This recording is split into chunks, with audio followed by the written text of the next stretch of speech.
The next form of writing is one which we are familiar with as well because we continue to use it. And in fact, we continue to use the Tanakh versions of this. And of course, what I'm talking about are hymns. Hymns and songs. And that's another form of writing. And of course, as you can understand, in a form of writing like a hymn and a song, if for those of you who have ever tried writing a hymn or a song, you realize that it's things about rhyming and meter. And of course, meter means the beat. So, of course, if you're going to have a song and you're going to sing to it, it needs to have a regular beat so that you can sing the words and you can connect with them as it goes through. And of course, the Jewish people have hymns and songs just like every other people group have. But again, here's part of the problem, is that of course the hymns have a meter, but that meter works within the language of Hebrew. Once you translate the Hebrew into English, often what you lose is you would lose the rhyming and you would lose the meter. And so when we read some of the hymns of the Bible, of the Tanakh, we miss the musicality of them. We miss the rhyming. We miss the fact that it would have been sung rather than just read. Now, of course, we've tried to redeem some of that, particularly in the book of Psalms, where we've put most of the 150 Psalms that we've got, we've put them to music. And many of us would sing them every Sunday. And in fact, the truth of it is we don't always remember or know that in fact we're singing a psalm. But that's what the Psalms were for. They were for opportunities for singing, for development. I'm always reminded by the fact that one day Charles Wesley said that music is the one gift of heaven that we are able to experience here on earth. And I love that as a saying because I believe that's the importance of hymn singing. And when you come to the course called Effective Worship, you will know the concepts of dealing with music and how to do it. But in this concept here, a form of writing, you need to realize that songs are cultural things. Just as your songs, in terms of your culture, have got a particular cultural relevance, not only in terms of language, but in terms of the actual words that are used. Those words are used specifically and chosen specifically in the particular song in order to bring forth either an emotional response or a thoughtful response or even a practical response.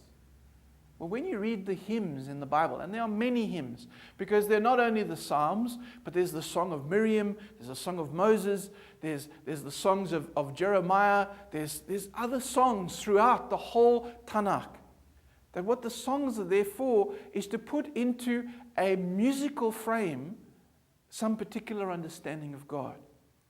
However, just like your particular songs of your culture are cultural and therefore are unique in many ways to your culture and have to be explained in order to be understood by another culture, the same is true for the hymns of the Bible.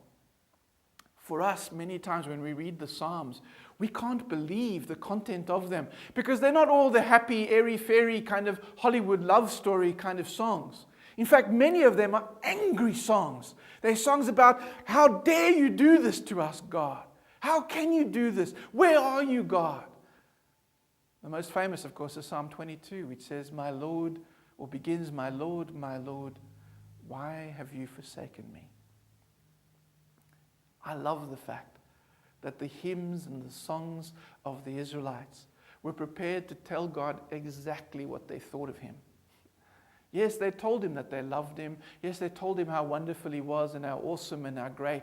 But also when they weren't feeling that, they also sat by the rivers of Babylon where we sat down and we wept. That they acknowledged their fear, they acknowledged their grief, they acknowledged their pain. Now, the problem is that we need to put ourselves into their shoes and into the songwriter's shoes in order to have any kind of sense of how to interpret those hymns. Because if we don't, we do it injustice to them. If all that we do is we take the words from their superficial nature and apply it to our context. Instead of just applying it to our context, we need to realize that hymns are a particular cultural element. They're a particular cultural vehicle. And as a cultural vehicle, we need to unpack the cultural aspects of the hymn if we're going to understand it, and particularly then if we're going to take it and apply it to our context. The other things that we need to realize about hymns, therefore, is that when you read them, you need to be careful that you just think of them as English. Remember that somebody translated them from the Hebrew into English. And as such, it's like taking your particular songs and translating it from Fijian or Samoan or Tongan and just bringing it straight into English. It loses something in the translation. It's one of the reasons why I believe that if we're going to truly do justice to the hymns of the people of Israel, we need to make sure that we understand their culture a little bit better. And that means that we need to stand on the shoulders of the people who know Hebrew, the people who can give us an insight into the particular Hebrew words that were used in those hymns. Because when we do that, I believe that's what gives us a much better understanding of those hymns.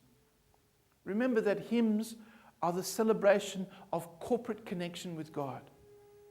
As such, we need to understand then the people who wrote it if we're ever going to understand what they were trying to sing about.